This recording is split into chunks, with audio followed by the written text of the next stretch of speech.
Hello. In this clip from our Justia webinar, Google Search Console, the secret weapon you didn't know you had, Gustavo Montes, Director of SEO at Justia, gives an overview of Google Search Console and talks about the importance of links and the link reports in Google Search Console. Remember, if you want to see more Justia videos on law practice and legal marketing, be sure to subscribe to our channel. Thank you, Nina. And thanks to everyone who are joining me for this webinar. I want to be talking today about Google Search Console. Many of you have heard about this tool. It's a great tool to add to your arsenal to review your website, see how it's performing on Google. And this tool is all about Google search engine, right? It's not about like traffic from Bing or any other places. It's specifically about your website on Google search engine, and specifically organic traffic. All right, let's start. So I'm gonna be divided this presentation, into these 4 items. The intro right now, this is what we're doing. So we'll do the intro, then we'll talk about links to your website, basically what Google sees in terms of links for your website. Then we'll get into your website on Google, so information on how your website is performing on Google. And at the end, we'll go through some troubleshooting issues, like different reports that you can use to find problems in your website. Okay, so this is the initial screen on Search Console. So this is not a new tool. It has been around for a while. Like Google introduced this tool in 2006 under the name of Google Webmaster Tools. And it was until 2015 when it rebranded it to Google Search Console. And, that's the name ever since. So this is a great tool. You'll get information about indexation, like how your website is indexed and your pages are indexed on Google, performance, like the number of clicks that your website is getting on Google, the queries that users are using when they find your website, links, problems with the schema markup, and a number of other things. Now, I will not go over setting it up because that in itself can take some time. But there's a lot of information. There's a lot of resources that you can find online. That it's fairly easy to set up. If you already have like Google Analytics on your website and you have like edit access, you should be able to verify Google Search Console on your website. And if you have your website provider and someone helping you with this, you can just ask them to set it up, and chances are they already have it set up for you. In that case, just ask them to grant you access to the tool. All right, let's dive into this. Okay, so links to your website. Now, I'm gonna go through this specific item first. It's not like the most important section on Search Console, but it is one of the most interesting. And I know a lot of people are fixated on knowing where I'm being linked from, what websites are linking to me. And so let's talk about that first. And all right, so this is how it looks in Search Console. This is the screen for the links. You can find them on the navigation right here. Towards the bottom, you'll see the option that says links. And basically, Google will show you like 2 different sections. The one on the left is about external links. So you'll see different tables on this section, all about links coming from external websites to your site. All right. In this case, you'll find Google will show you these are the external links that I see for your website. They show you a number. And then on the right side, you'll see information about internal links. And again, they'll show you how many internal links Google found for your different pages. Now, internal links is all about the cross links among the pages within your website. Okay, as Google crawls and reads all of the pages, Google analyzes all of the links among each other. So that's what this is about. Okay, I'm gonna show you. This is the full screen, so you can see all of the reports. I know it's a bit tiny, but I'll get into each one of them, and we'll sort of zoom into each of this. Okay, let's start with the external links. So again, I think this is the most interesting one. So there's different ways to get the links, the backlinks or external links to your website. People use like SEMrush or Ahrefs. There are different tools that provide some of that information, but this is coming from Google, right? So this is pretty good information. So I would recommend use this as your sort of the first source of information for links. Of course, you can always complement using some other tools. Google search result will not show you like 100% of the information in terms of links, but what they show you is relevant. Okay, so I'm gonna go through the different tables within the external links. I'll start with this one in the middle. Right here, let me zoom into this. All right, this is the top linking sites. Only because this is, I think this is the one that you will be using the most. Like try to understand which websites are linking to my site. Right now, you see some like placeholder values that I put, but here is where you'll find your yellow pages or different lawyer directories, or you are checking your website and then you have an external blog that links over to your site. So you'll see the external blog here, because again, that's also providing links to your site. Okay. Now, one of the things that you can do within these particular reports is you can actually drill into each one of these external sources to get additional insight. So, for example, I'm highlighting external site 4. We can pretend this is yellow pages, right? So you click on it, and then as you click on it, you'll drill into this new report. Now you can see all of the links going to your website coming from external site 4.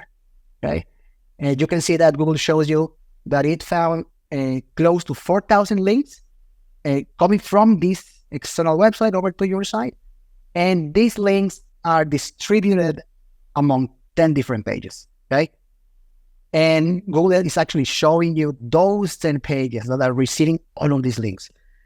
Okay, and now from here you can even drill further. Right, you can click on the first one. I think it's office locations, and now you get this report. And then you'll see, okay, these are all of the links going to my office location URL coming from external site 4. And here you can look at the URLs in the table below, and those are the pages within external site 4 linking to the office location page. So you can do that with the different reports. You can drill into things to filter out the information to get a better understanding on the external link that you are getting to your website. Okay. All right, now I want to talk about top linking text. So for top linking text, let me just zoom in. Okay, this is the text. This is the text that is used on the links on these external websites.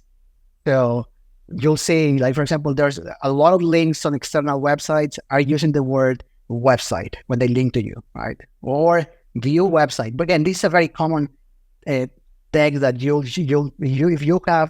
if you have a profile on a lawyer directory and somebody opens that profile, it's very common to see that web link that says website, right? So that's the actual text being used for the link, and is what you see in this report. And there are some, like here, you can see that other links are using the name of the firm or a specific like practice, like criminal law.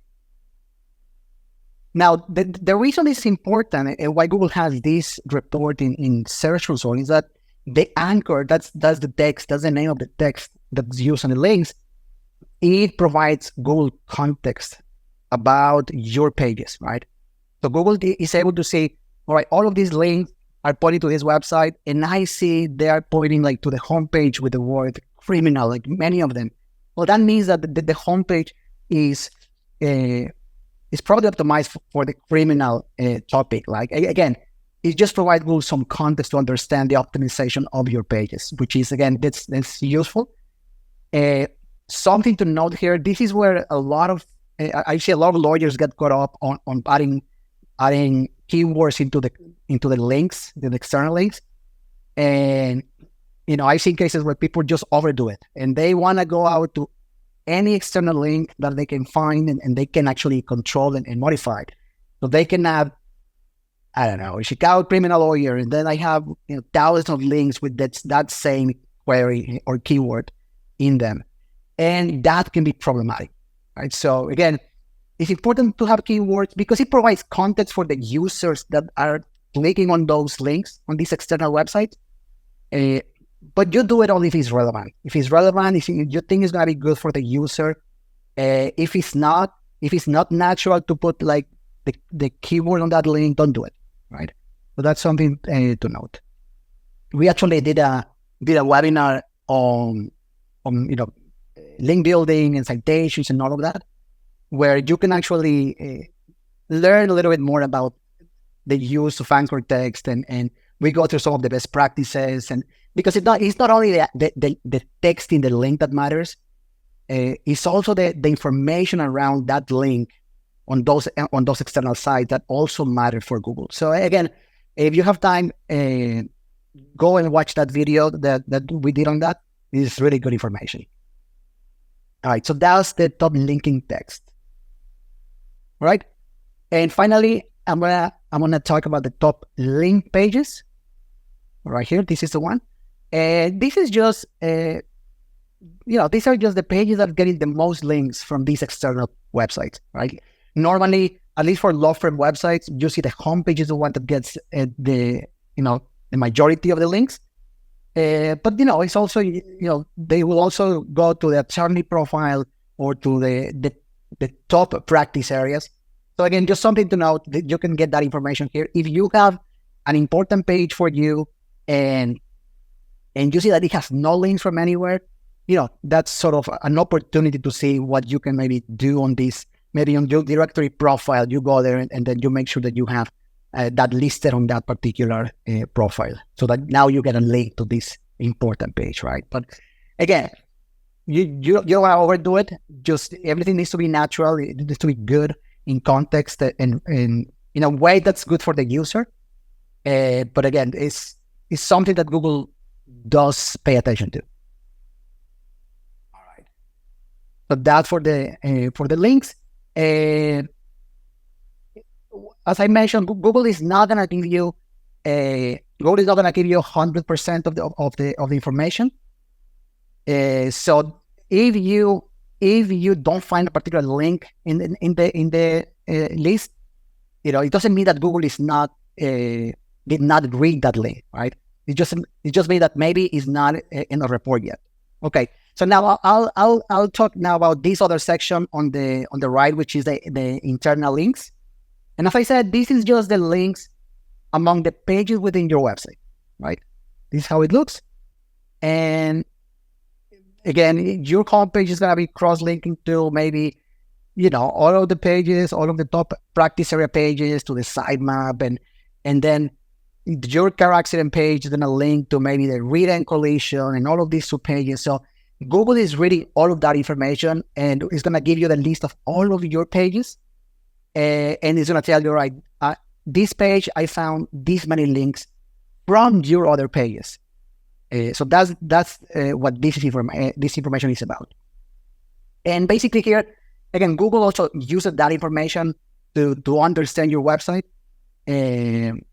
So it's important that if you have important pages and there's no link going to that page, it would be good to go to some of your other pages and just link up to that particular page. That's one of the reasons why, like in Justia websites, we always have a sitemap. So, we have this one page that links to every single page.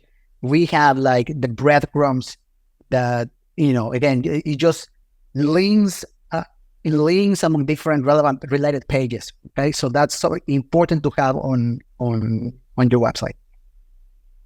Okay.